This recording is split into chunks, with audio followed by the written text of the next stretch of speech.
Today, let's talk about filament strength. Whether you have a 3D print that you spent hours on sanding and painting, or just a small functional print like this bracket, you don't want it to end up breaking. That's why I took 10 different filaments and put them to the test. You won't believe the weight that some of these filaments can hold. First step was to design a 3D printed part. I thought a chain link would be the perfect test print. My print just went out for a practice run. The setup is simple. I have a wheelbarrow full of sand, a hanging scale attached up here by a metal chain, and here's the printed test part. Attached to that is a giant heavy-duty bulk bag.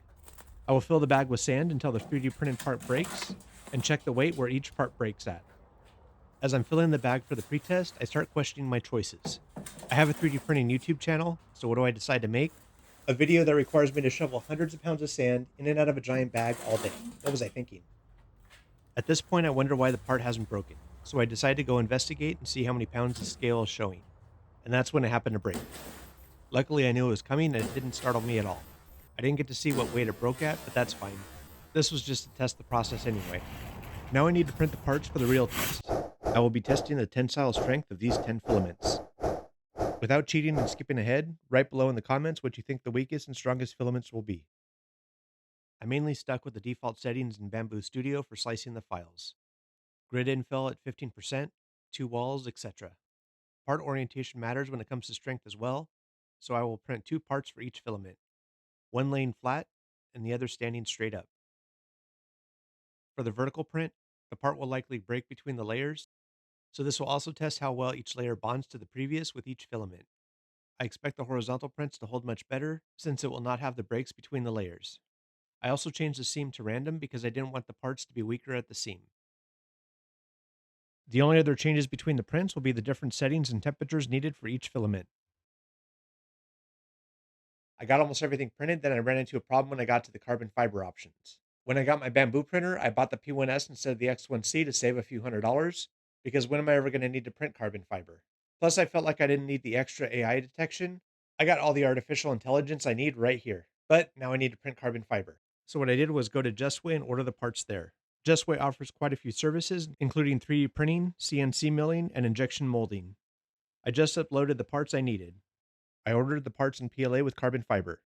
Nylon with carbon fiber was not in the dropdowns, but I was able to request it with a custom quote, then added additional specs down here so the prints will match what I'm doing at home.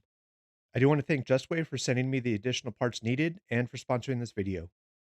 After printing 8 different filaments and receiving the 2 with carbon fiber from Justway, I have all the test parts I need to start the tests. First step is the regular PLA printed vertically. I expect this will be the weakest out of all the tests. In case you're wondering why you see the weight go down sometimes, it's because it's difficult to fill the bag quickly without spilling. This one snapped off at 130.8 pounds. Next is the same PLA but printed horizontally. You can see the huge difference just by changing the orientation. At well over 300 pounds, it's still holding. And you can see how it's starting to stretch but still not breaking.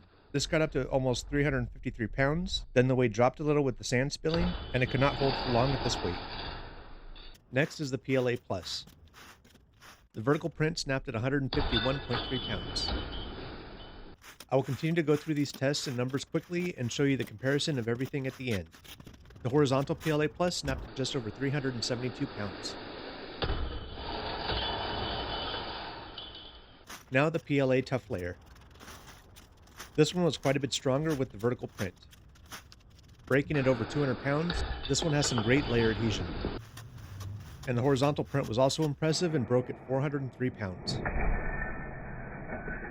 The PETG was interesting. For the vertical print, it broke at 111 pounds, which was lower than the PLA. But the horizontal print got to almost 400 pounds before breaking. I was looking forward to trying the TPU since it's flexible. I was impressed with how much it stretched without breaking. And with this being the vertical print, it shows how well the bond between the layers are. It ended up breaking at just under 160 pounds. I ended up raising the chain for the horizontal TPU. I wasn't sure how much it would stretch. Good thing I did, because the bag would have ended up reaching the ground before the TPU would break. It broke at about 383 pounds. ABS may be good when it comes to impact resistance, but not so much when it comes to tensile strength and layer adhesion. The vertical print broke at just over 100 pounds. and the horizontal broke at about 223 pounds.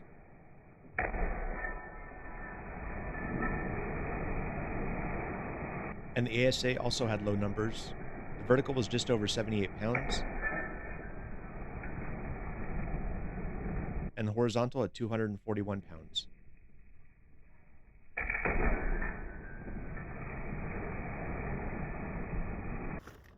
Now the nylon prints. First, the vertical print. This one broke at 133 pounds. I expected the nylon to do much better. The horizontal print was also lower than I was expecting. It ended up breaking at just over 273 pounds.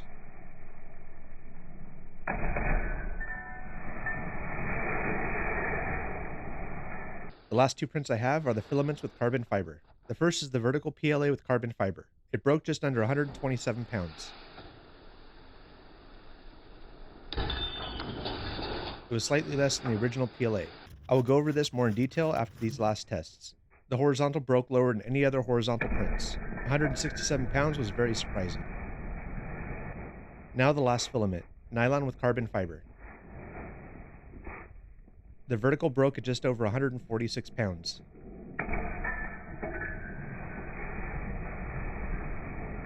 And the horizontal broke at 272 pounds.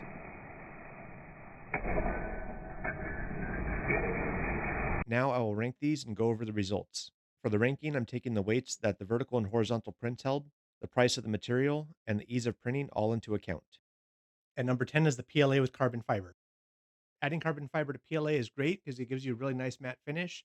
Plus, if you need your parts to be stiff and rigid, the problem is that also makes them more brittle. And for the layer adhesion, it's more of a contaminant to the PLA, so it doesn't bond as well between the layers. Plus, it's more expensive, and not every printer can print it because of the abrasive material.